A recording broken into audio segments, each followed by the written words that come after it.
Dalam hadis yang lain dengan sanad sahih diriwayatkan oleh Tabarani dari hadis Samura radhiyallahu anhu, beliau berkata, Nabi SAW mengatakan, aqimus salata wa atuz zakata wa hajju wa atamiru wastaqimu yustaqam bikum. Artinya, dirikanlah solat, jangan pernah lalai satu kali pun solat itu. Bayarlah zakat, ini jadi saksi bahasan kita. Berhajilah dan berumrohlah. Dan istiqomalah, konsisten di atas kebenaran. Mengerjakan ketaatan, meninggalkan larangan. Maka niscaya semua urusan kalian akan dimudahkan. Semua urusan kalian diluruskan atau dimudahkan. Yuk jadi bagian dari dakwah kami. Dukung operasional dakwah dan sosial kami, raih pahala amal jariah yang terus mengalir sampai hari kiamat. Assalamualaikum warahmatullahi wabarakatuh. Alhamdulillah.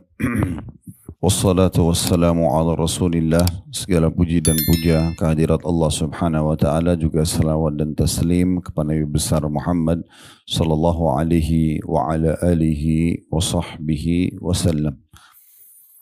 Seperti biasa, bila Allah subhanahu wa ta'ala mudahkan, kita melanjutkan bedah buku kita, dosa-dosa yang sering tidak disadari oleh kaum wanita, yang ditulis oleh Syekh Abdullah bin Abdurrahman Al-Jibrin, hafidhahullah, dan kita masih berputar di bahasan kesalahan yang berhubungan dengan rukun-rukun Islam.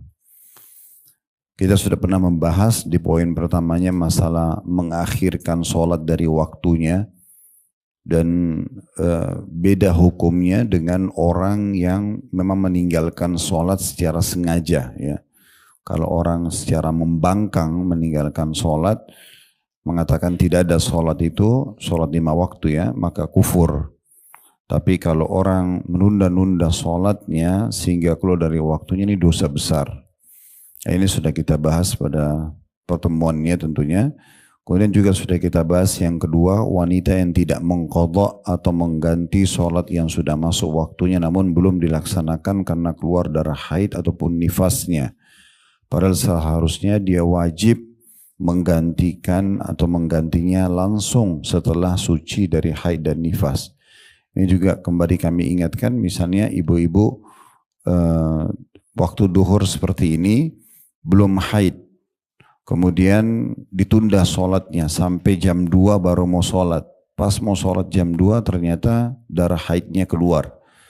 Nah, dia tidak boleh sholat lagi karena sudah keluar darah. Tapi duhur ini menjadi utang bagi dia yang dia harus bayar nanti pada saat dia suci. Karena dia mendapatkan waktunya masuk. Nah, itu sebabnya kita sudah titik beratkan pada pertemuannya menjelaskan bagaimana setiap muslimah harus peduli dengan sholat di awal waktu. Ya. Kemudian juga sudah kita bahas poin ketiga tentang masalah membiarkan suami dan anak-anak tidak melaksanakan sholat. Ini juga sudah kita paparkan sehingga harus ada kepedulian dari diri kita masing-masing untuk saling mengingatkan pasangan suami istri ataupun orang tua dengan anak dan anak pada orang tua berhubungan dengan masalah sholat. Jadi tidak akan dinilai rumah itu adalah rumah Islam selama tidak mendirikan sholat. Sebagaimana sesuai dengan perkataan Umar radhiyallahu anhu, la Islam liman la sholatalah. Tidak akan dinilai seseorang itu muslim selama tidak mendirikan sholat. Dan ini sudah kita paparkan itu ya. Dan usahakan ibu-ibu, ini sering terjadi soalnya fenomenanya, jangan sholat sendirian. Usahakan sholat berjamaah. Usahakan sholatnya berjamaah. Baik itu sama ART-nya, sama anaknya, diajak berjamaah. Ya, karena memang sholat berjamaah 25 kali lipat lebih besar pahalanya dibandingkan sholat sendiri. Dan diangkat 27 derajat. Itu juga sudah kita jelaskan pada waktunya. Sekarang kita masuk ke bahasan kita, poin keempat, tidak memperhatikan pengeluaran zakat mal dalam kurung harta dan perhiasan yang dimilikinya. Ini hanya kembali kepada wanita ya, sebab kita sedang membahas tentang pelanggaran atau kelalaian yang dilakukan oleh kaum muslimah.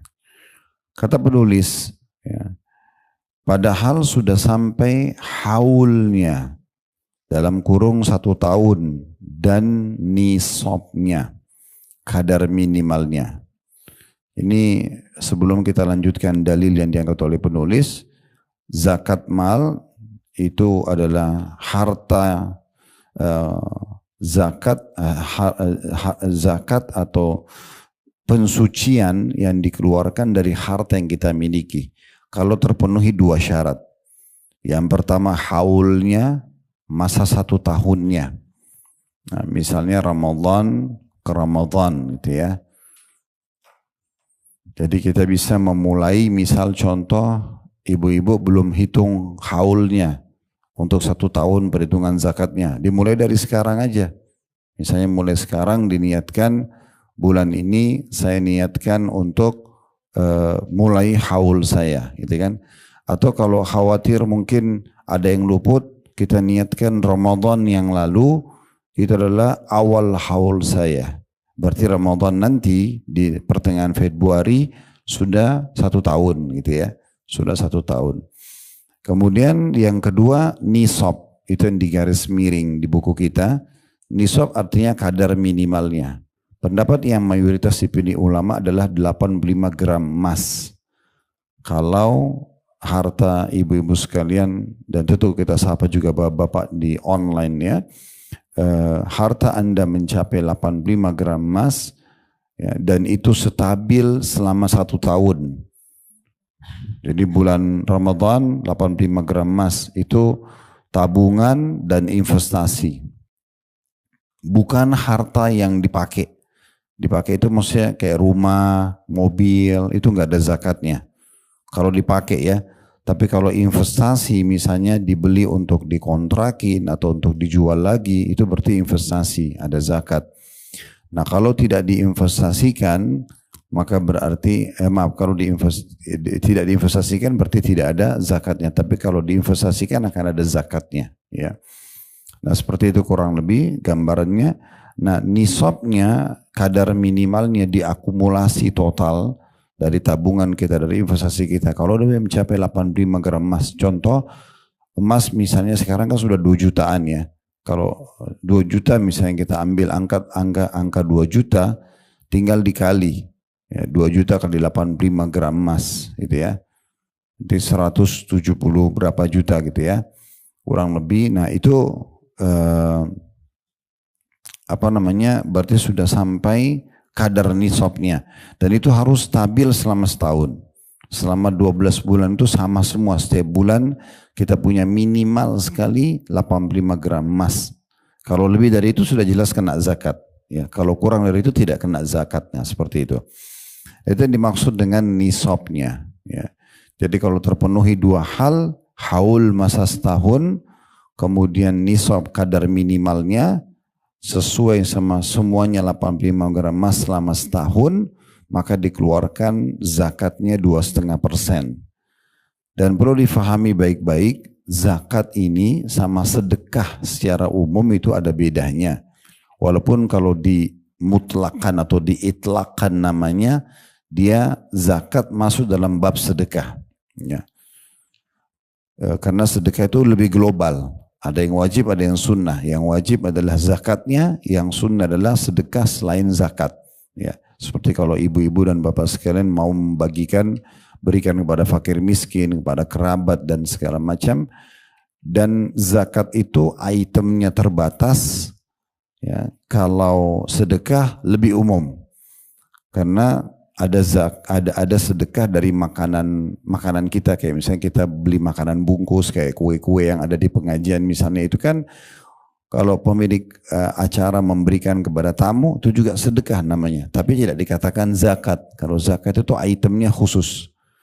Nah yang perlu digarisbawahi juga, kalau zakat itu punya syarat-syarat khusus, kalau sedekah tidak ada syarat-syarat khususnya.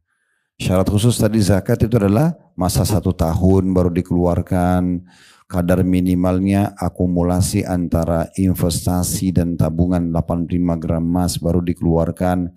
Terus ada persentasenya 2,5%. Nah kalau zakat kalau sedekah nggak ada itu. Ibu dan bapak mau keluarkan seluruh hartanya silahkan saja. Mau setiap hari silakan, tidak ada masa 1 tahun. Jadi tidak ada persentase juga 2,5%. Tidak ada juga kadar minimalnya. Boleh enggak orang punya uang 1 juta, dia mau sedekahkan 1 juta semua, itu hak dia. Sedekah, ya. Kemudian selanjutnya beda fungsi. Zakat pensucian harta, sedekah memperbanyak harta. Nah beda fungsi. Jadi kalau misalnya kayak kami punya restoran, tidak mungkin setiap konsumen yang datang kami tanya, Bapak Ibu uangnya halal nggak? Kan tidak mungkin. Bapak Ibu juga misalnya jual pakaian, jual apa saja, kan tidak mungkin semua tamu kita tanya, halal nggak pendapatan kamu gitu kan? Supaya kita dapat halal, itu nggak mungkin. Lalu bagaimana kita sucikan? Mungkin yang makan di restoran itu ada maaf ya, orang punya income haram.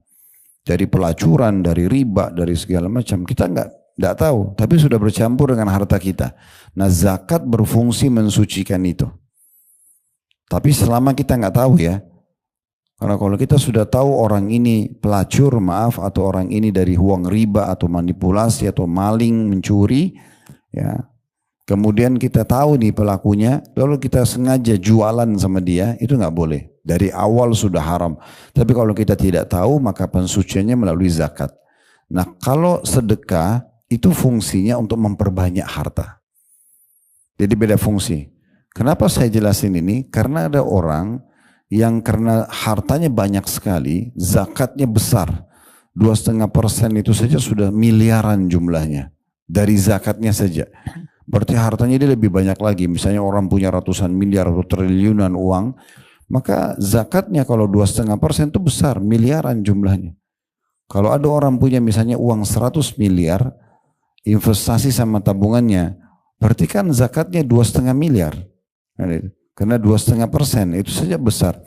Nah sebagian orang karena tidak paham fungsi masing-masing dari zakat dan sedekah, maka dia menyicil pengeluaran zakatnya itu. Misalnya contoh Ramadan nih, sudah jatuh tempo haulnya, 2,5 miliar sudah disiap untuk dikeluarkan tadi ya. Kemudian dia keluarkan tergantung dari ada orang yang datang minta, ada kebutuhan dalam 1 tahun. Tahun depan baru dia keluarkan lagi. Orang seperti ini akhirnya nggak sedekah. Dia hanya zakat saja. Bisa ditangkap pesannya ya. Sehingga luput dari dia pahala sedekah. Dia dapat pahala zakat. Gitu kan? Maka oleh karena itu kita harus tahu fungsinya. Zakat pensucian harta, sedekah juga pemberbanyak. Jadi dua-duanya dikerjakan. Ya. Kemudian poin yang selanjutnya juga perlu digarisbawahi. Istilah haul masa setahun itu berarti lebih afdal Bapak Ibu habiskan di masa haul. Contoh misalnya Ramadan ke Ramadan. Ramadan jatuh tempo nih keluaran zakat kita. Habisin di Ramadan. Tidak usah ditunda nanti bulan Syawal baru dibagi, bulan Zulqa'dah baru dibagi misalnya. Habisin di bulan itu. Tapi Ustaz zakat saya banyak. Kasih lembaga. Serahkan kepada yayasan yang punya izin untuk zakat misalnya. Nanti kalau kita sudah serahkan ke mereka, mereka belum alokasikan nggak masalah. Kita sendiri sudah lepas tanggung jawab di hadapan Allah. Nah, gitu ya. Jadi itu perlu digarisbawahi karena banyak orang salah paham. Pernah ada orang beberapa jemaah datang kepada kami di kantor, itu zakat malnya saja sudah miliaran. Sehingga dia pikir nggak mungkin dia habisin dalam 1 waktu. Ya. Kita berikan solusinya. Yang terbaik dihabiskan di masa haul dengan memberikan kepada lembaga yayasan resmi atau lembaga ataupun yayasan resmi yang punya izin zakat oleh pemerintah kita. Kemudian juga dia menghabiskan di masa haulnya. Ya, itu lebih baik ya. Jadi dihabiskan di masa haulnya. Baik, di sini penulis mengangkat firman Allah Subhanahu wa taala yang ayat ini sebenarnya berbau ancaman.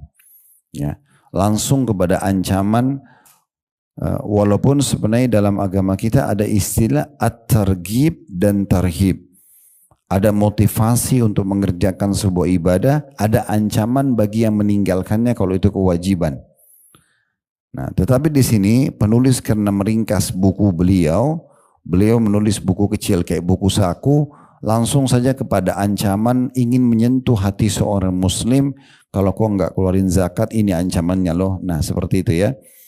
Walaupun sebenarnya kalau dalam metode penyampaian ilmu agama ini harusnya kita dahulukan targhib, motivasi untuk mengerjakan sebuah ibadah. Contoh, anak bapak ibu tidak sholat atau belum sholat. Kita punya pilihan. Kita sebutkan at-targhib, dalil-dalil motivasi untuk sholat atau keutamaan sholat. Atau kita masuk ke at-tarhib, langsung ancaman bagi orang yang tidak sholat. Nah yang tepat adalah kita mulai targhib dulu. Ya, kita sebutkan dulu dia dapat apa kalau dia sholat. Nah begitu ya. Baru kemudian kita masuk, kalau dia tidak mau juga sholat, baru masuk ke tarhibnya, ancamannya gitu ya. Baru masuk ke tarhibnya gitu. Nah di sini dalilnya langsung masuk kepada tarhib atau ancaman dalam surah At-Taubah ayat 34 sampai 35.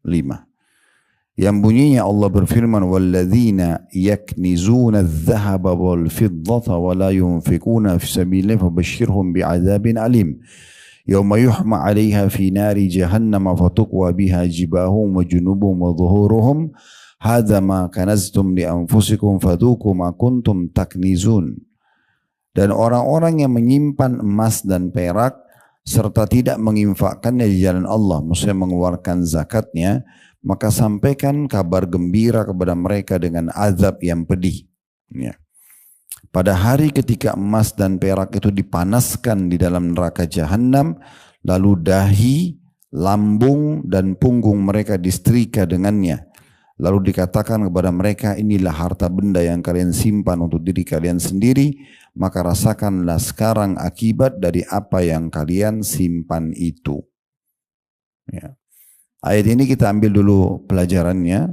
Yang pertama, adanya izin dan dibolehkan seseorang itu memiliki harta. Dan dalam Islam tidak ada batasnya.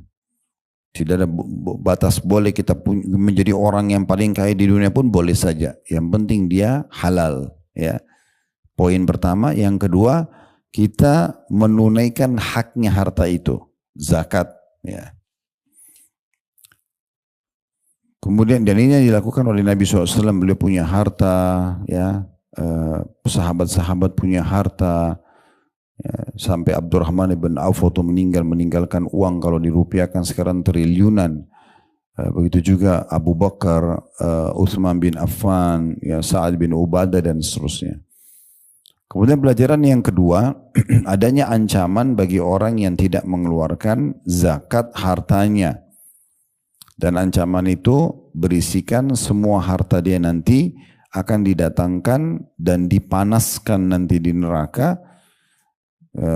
Termasuk uang-uang kertas itu dia akan dikonversikan dari emas, ya. Jadi kalau ada yang bilang terus kalau uang kertas gimana caranya nanti ditempelin di dahi dan di lambungnya, itu bukan uang kertasnya, dia konversinya dari emas, gitu ya. Maka emas dan perak ini sudah mewakili semua uang di muka bumi ini, gitu ya. Maka nanti akan dipanaskan di neraka jahanam, dan titik-titik ini titik-titik yang paling menyakitkan kalau kena api. Dahi, lambung, dan punggung. Ya, untuk memberikan siksaan pada dia gitu ya. Dan akan dikatakan oleh para malaikat kepada mereka, inilah harta benda yang kalian simpan untuk diri kalian. Ya, maka rasakanlah akibat dari apa yang kalian simpan itu. Jadi dalilnya cuman ini yang diangkat oleh penulis. Seperti biasa memang karena beliau hanya menyusun buku kecil, maka kita akan jauh lebih dalam membahas masalah zakat ini. Baik, saya akan masuk kepada targhibnya dulu, motivasinya, ya. Baru nanti kita masuk ke masalah tarhibnya, ya. Al-Mundhiri rahimahullah menyebutkan dalam kitab Targhib Tarhib beliau, dan Syekh Albani menelusuri hadis-hadis lalu diterbitlah buku Sahih At-Targhib Tarhib. Dalam kitab sedekah di bab pertamanya tentang masalah zakat. Ya. Bab pertama itu isinya anjuran membayar zakat dan penegasan kewajibannya. Kemudian bab keduanya nanti ancaman bagi orang yang tidak membayar zakat, gitu ya. Banyak sekali hadis yang diangkat oleh beliau, saya akan coba pilihkan. Di antaranya adalah hadis Nabi SAW dengan sanad hasan dari Abu Darda radhiyallahu anhu, bahwasanya Rasulullah SAW bersabda, "Khamsun man ja'a bihinna ma'a imanin dakhala al-jannah, man hafadha 'ala as-salawatil khams 'ala wudu'ihinna wa ruku'ihinna wa sujudihinna wa mawaqitihinna wa shama ramadan wa hajjal baita in istata'a ilaihi sabila wa a'ta az-zakata tayyibatan biha nafsu." Kata Nabi SAW ada 5 perkara. Ada 5 perkara, barang siapa yang mengamalkannya dengan dasar iman, dia pasti masuk surga. Ada 5 perkara, siapa yang menjalankan ini, mengamalkannya ya dengan dasar iman, yakin itu perintah Allah, maka pasti masuk surga. Lalu Nabi SAW sebutkan, yang pertama, barang siapa yang menjaga sholat 5 waktu, diikuti dengan menjaga wuduknya, wuduk sholatnya, rukuknya, sujudnya, dan waktu-waktunya. Jadi saya ulangi, ada 5 perkara, barang siapa yang mengamalkannya dengan dasar iman, niscaya dia pasti akan masuk surga. Yaitu yang pertama, barang siapa yang menjaga sholat 5 waktu, kemudian menjaga wuduknya, rukuknya, lagi sujudnya, dan waktu-waktunya. Ini yang pertama. Kemudian yang kedua, berpuasa Ramadan. Seperti rukun iman, rukun Islam sebenarnya. Kemudian yang ketiga, berhaji ke Baitullah jika dia mampu. Baru yang keempat, membayar zakat dengan jiwa yang rela. Membayar zakat dengan jiwa yang rela. Ini 4 saja yang diangkat oleh Al-Mundhiri, walaupun dalam hadis disebutkan 5. Beliau tulis setelahnya al-hadis. Al-hadis itu maksudnya ada lanjutan hadis ini. Karena beliau ingin ambil saksi bahasan saja. Ya, jadi saya ulangi, ada 5 perkara. Barang siapa yang mengamalkannya dengan dasar iman, niscaya dia masuk surga. Yaitu barang siapa yang menjaga sholat 5 waktu, menjaga wuduknya, rukuknya, sujud, dan waktu-waktunya. Kemudian berpuasa Ramadan, kemudian berhaji ke Baitullah jika dia mampu, dan membayar zakat dengan jiwa yang rela. Maksudnya memang dia mau membayar zakat dari dalam hatinya. Kemudian dalam hadis yang lain, tadi itu diriwayatkan oleh At-Tabarani ya, dengan sanad hasan. Kemudian dalam hadis yang lain, dengan sanad sahih di ghairihi, menjadi sahih karena dikuatkan riwayat-riwayat lain dari hadis Muadz bin Jabal radhiyallahu anhu, dia berkata, "Kuntu ma'a Rasulillah sallallahu alaihi wasallam fi safar, fa asbahtu yawman qariban minhu wa nahnu nasir." Aku pernah bersama Rasulullah SAW dalam satu perjalanan. Suatu hari pada saat dalam perjalanan tersebut, aku sedang berada dekat sekali dengan beliau sambil berjalan. Fakultu, lalu aku berkata, "Ya Rasulullah, wahai utusan Allah." Jadi ini cerita Muadz bin Jabal. Beliau bilang, satu waktu kami sedang safar bersama Nabi SAW dan aku sedang berada di sebelah beliau pada saat lagi berjalan itu. Lalu aku berkata, "Ya Rasulullah, akhbirni bi'amalin yudkhilunil jannah." Tolong beritahukan kepadaku amalan yang kalau aku kerjakan aku pasti masuk surga. Tolong beritahukan aku amalan yang kalau aku kerjakan pastikan aku akan masuk ke dalam surga. Gitu. Kemudian wa yubaiduni minan nar, dan menjauhkan aku dari api neraka. Ya Rasulullah, tolong sampaikan kepadaku amalan yang kalau aku kerjakan akan membawaku masuk ke dalam surga dan menjauhkan aku dari api neraka. Qala, maka Nabi SAW menjawab, "Laqad sa'alta an azim." sungguh kau telah bertanya sesuatu yang besar. Sungguh kau telah bertanya sesuatu yang besar. Wa innahu la yasirun ala man yassarahu Allahu alaih. Dan dia akan mudah bagi orang yang Allah mudahkan baginya. Kau telah bertanya sesuatu yang besar dan dia akan mudah bagi orang yang telah Allah mudahkan baginya. Maksudnya amalan-amalan ini sebenarnya ringan, ya, tetapi berat bagi orang-orang yang tidak Allah mudahkan. Jadi kalau ada di antara Bapak Ibu yang nanti kalau sudah dengar penjelasan hadis ini ternyata semua sudah dikerjakan, berarti itu Allah yang mudahkan. Dan tiga harusnya bersyukur kepada Allah dan mempertahankan sampai wafat itu ya. Dikatakan yang pertama, ta'budullaha wa la tusyriku bihi syai'a. Amalan pertama yang membawa orang masuk dalam surga dan jauh dari neraka adalah engkau menyembah Allah dan engkau tidak menyekutukan sesuatu apapun dengannya. Tidak berbuat syirik, ya. Murni ibadahnya kepada Allah. Kemudian yang kedua, wa tuqimus shalah. Engkau mendirikan salat. Yang ketiga, wa tu'tiyaz zakah, dan engkau mengeluarkan zakat.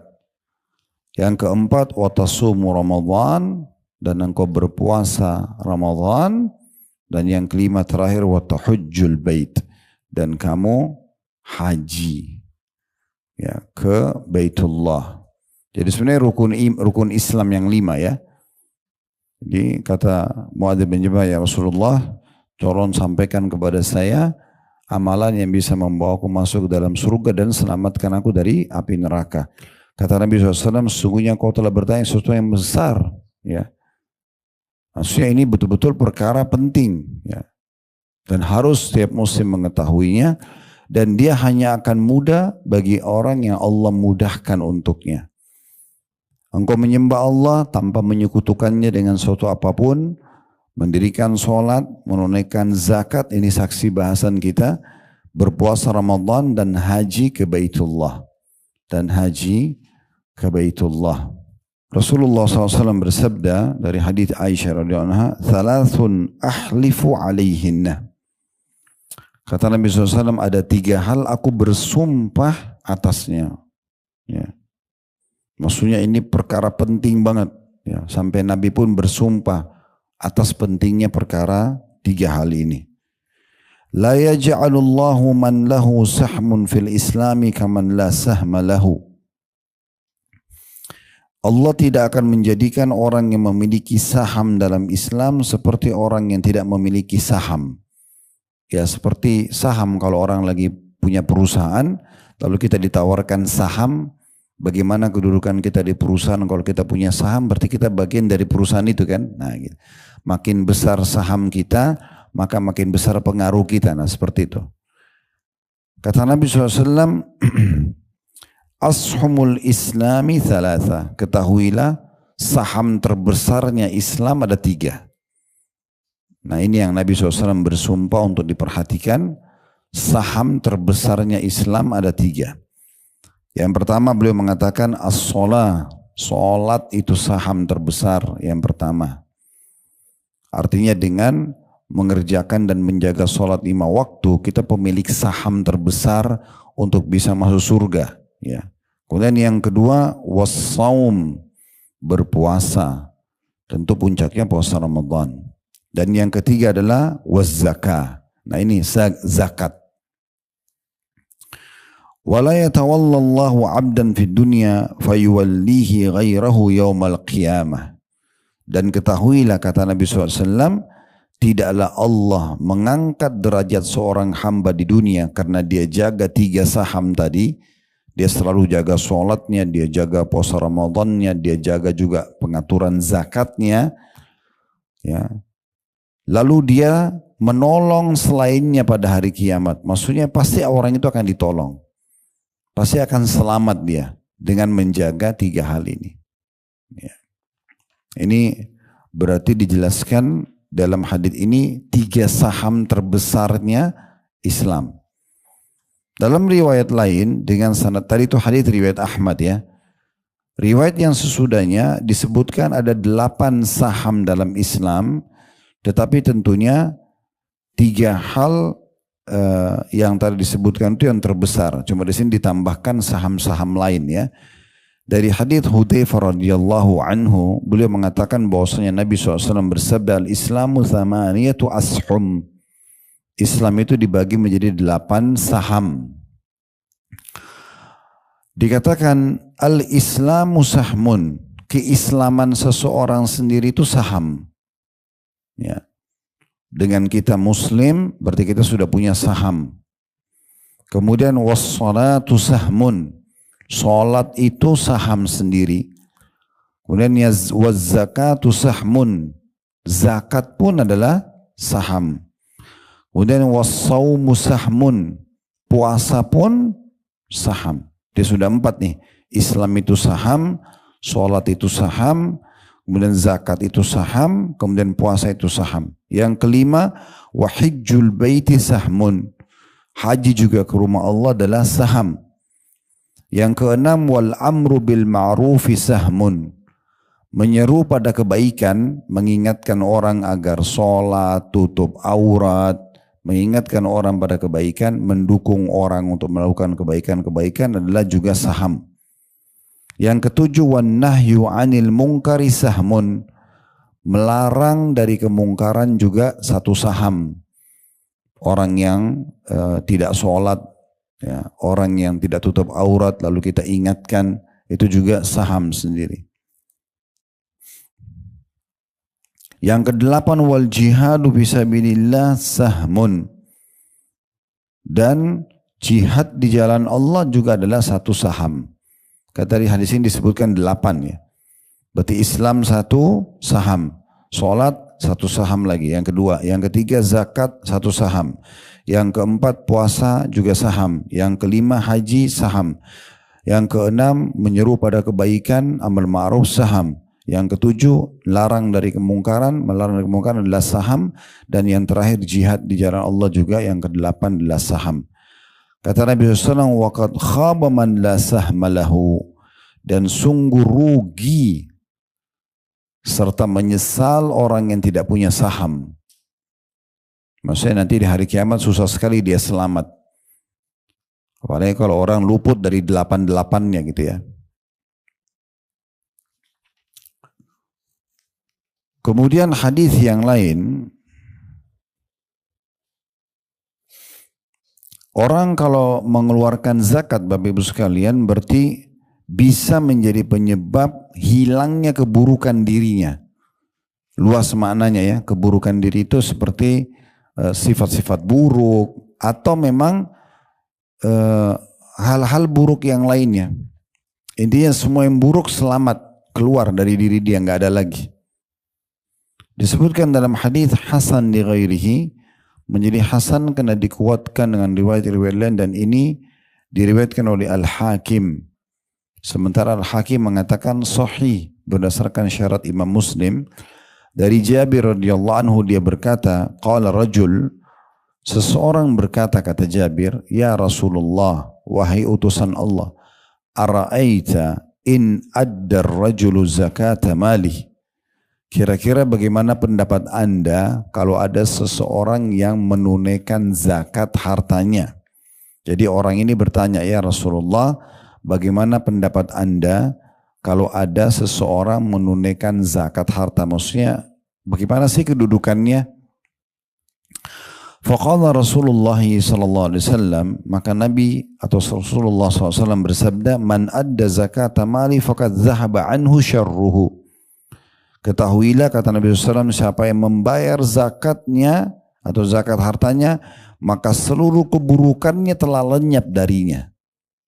Semua keburukan udah lenyap darinya. Di antaranya karakter buruk, kondisi dan keadaan, bisa masuk dalamnya segala macam hal, penyakit lah, apalah, hilang semua. Ya, pokoknya apapun yang buruk hilang semua dari dia kalau dia mengeluarkan zakatnya. Itu diriwayatkan oleh Tabarani dalam Mu'jamil Awsat. Sementara Ibnu Khuzaimah menyebutkan sabda Nabi SAW, idza addaita zakata malik faqad adhabta anka syarrah. Jika kamu membayar zakat hartamu, maka kamu telah melenyapkan keburukannya dari dirimu.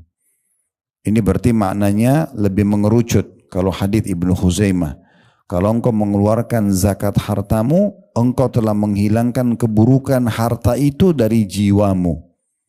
Ya, artinya mungkin maksud dalamnya cinta harta, ya, sehingga membuat lalai, gitu kan. Nah seperti itulah, itu maknanya. Kalau hadis yang pertama tadi, yang kata Nabi SAW, kalau engkau telah menunaikan zakat hartamu, engkau telah menghilangkan seluruh keburukan, atau siapa yang menunaikan zakat hartanya, dia telah menghilangkan semua keburukan. Maksud dalamnya juga penyakit dan permasalahan lain, itu sejalan dengan hadis yang lain. Kata Nabi SAW dengan hadis Hasan riwayat Abu Daud, "Dawu mardakum bis sadaqah." Obatilah orang-orang sakit di antara kalian dengan sedekah. Jadi salah satu solusi penyembuhan itu bukan hanya minum obat, konsultasi sama dokter, atau berdoa saja. Tetapi masuk dalamnya adalah zakat dan sedekah. Ya. Jadi kalau mau lebih cepat sembuh, maka seperti itu salah satu metodenya. Nabi SAW mengatakan obati orang yang sakit dan kalian, termasuk kalau kita sakit atau orang lain sakit, dengan sedekah. Dalam hadis yang lain dengan sanad sahih diriwayatkan oleh Tabarani dari hadis Samura radhiyallahu anhu, beliau berkata, Nabi SAW mengatakan, aqimus salata wa atuz zakata wa hajju wa atamiru wastaqimu yustaqam bikum. Artinya dirikanlah salat, jangan pernah lalai satu kali pun salat itu. Bayarlah zakat, ini jadi saksi bahasan kita, berhajilah dan berumrohlah, dan istiqomalah, konsisten di atas kebenaran, mengerjakan ketaatan, meninggalkan larangan. Maka niscaya semua urusan kalian akan dimudahkan. Semua urusan kalian diluruskan atau dimudahkan. Jadi ini berarti ada tambahannya lagi. Kalau tadi itu menghilangkan keburukan diri kita, nah sekarang hadisnya dimudahkan semua urusan.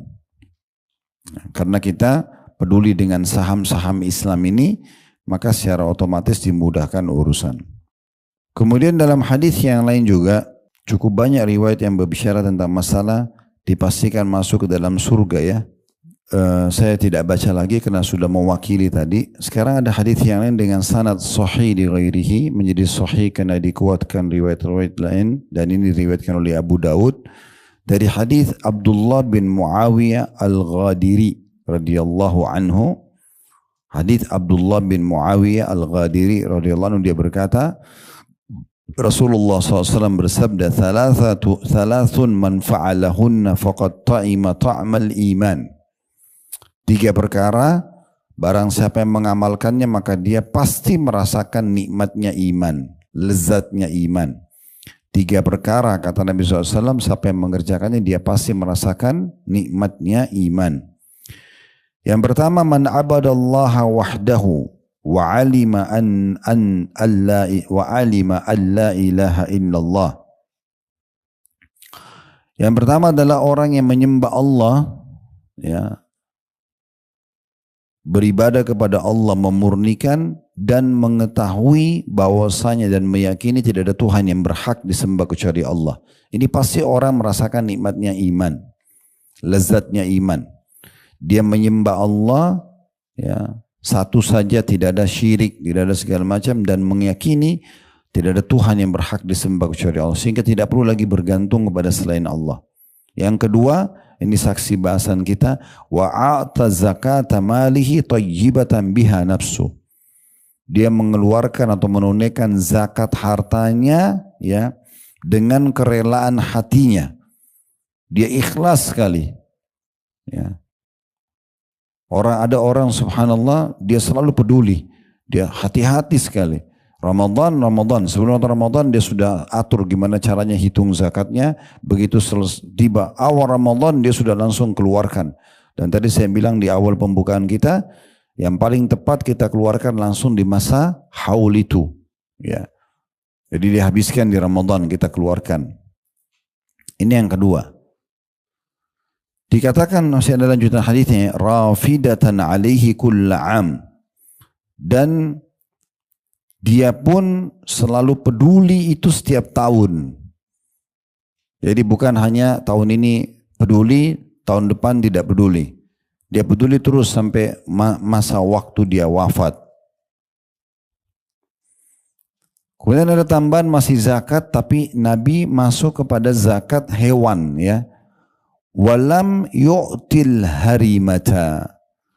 Dan khusus bagi yang mengeluarkan zakat hewannya, dia tidak mengeluarkan hewan yang tua.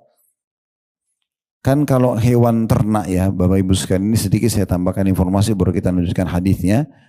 Hewan ternak 3 jenis hewan ini harus dizakati dari jenis hewan, tidak boleh dari uang, ya. Unta, sapi dan kambing. Nah, masuk di dalam jenis sapi itu kerbau. Masuk dalam jenis kambing itu domba, ya. Kalau unta tidak ada, unta cuma 1, ya. Kalau 3 jenis hewan ternak ini kita memiliki, kita ternak dia, dan dalam 1 tahun kalau domba itu atau kambing 40 ekor, maka ada zakat dari hewan tersebut per 40 ekor. 40 ekor zakat lagi, 80 ekor berarti zakat 120, kelipatan 40. Itu ada hitungan sendiri, saya tidak masuk ke bab ini, karena kalau kita masuk ke bab ini akan panjang bahasannya, ya. Itu ada hitungan sendiri dan sudah pernah saya jelaskan di playlist YouTube, sudah ada bahasan bedah buku kitab Minhajul Muslim bab zakat. Kemudian kalau sapi itu 30 ekor. Sementara kalau unta 5 ekor. Dalam 1 tahun hewan-hewan ini kalau berjumlah begini maka ada zakat dari jenis hewan, gitu ya. Nah, dalam mengeluarkan zakat hewan ini, Nabi bilang, wala yu'til harimah. Dia tidak mengeluarkan zakat dari hewan itu yang tua, sehingga tidak bisa lagi berfungsi. Disembeli pun tidak enak dagingnya misalnya, ya. Mau dimaksimalkan pun bagi orang yang menerima zakat hewan itu dari orang miskin, dia tidak bisa maksimalkan karena hewan tua. Wala darinah. Dan juga bukan dari hewan yang sakit, kudisan di sini terjemahannya, ya. Bukan hewan yang sakit kulit, gitu, ya. Walal maridah. Bukan juga hewan yang sakit secara umum. Wala syaratan la'imah. Wala syaratan la'imah. Dan bukan juga yang buruk lagi tidak mengeluarkan air susu. Ya, itu jenis-jenis hewannya. Walakin min wasati amwalikum. Akan tetapi dari pertengahan harta kalian. Fa innallaha lam yas'alkum khairahu. Karena Allah juga tidak pernah meminta harta terbaik kalian. Walam ya'murkum bisyarrihi. Tapi juga tidak perintahkan kalian mengeluarkan yang buruknya. Gitu, ya. Yang buruknya, gitu. Jadi di sini ada 3 orang yang menyembah Allah dan yakin tidak ada Tuhan yang berhak disembah kecuali Allah. Dan yang kedua mengeluarkan zakat hartanya dalam bentuk uang, ya, emas dan perak, dan itu ikhlas karena Allah, dia tulus mengeluarkan memang di jalan Allah. Dan yang ketiga adalah khusus bagi orang yang punya zakat hewan, nah dia tidak boleh kasih yang tua, yang luka, yang segala macam, ya, yang punya penyakit-penyakit tadi, yang sudah tidak bisa lagi kalau dia keluarkan zakat dari hewan betinanya, itu nggak bisa lagi mengeluarkan air susunya, tidak ada manfaatnya, gitu, ya. Maka itu kalau dia keluarkan, dia tidak lakukan itu, ya, maksudnya dia pilih yang bagus, yang pertengahan, tidak juga yang paling bagus, tidak juga yang buruk, maka insya Allah ini orang-orang akan merasakan nikmatnya, ya, iman. Kalau ada benar dari Allah, silakan diambil dan diamalkan. Kalau salah dari saya, mohon dimaafkan dan saya istighfar kepada Allah Subhanahu wa taala. Subhanakallahumma bihamdika, asyhadu an la ilaha illa anta astaghfiruka wa atubu ilaik. Wassalamualaikum warahmatullahi wabarakatuh.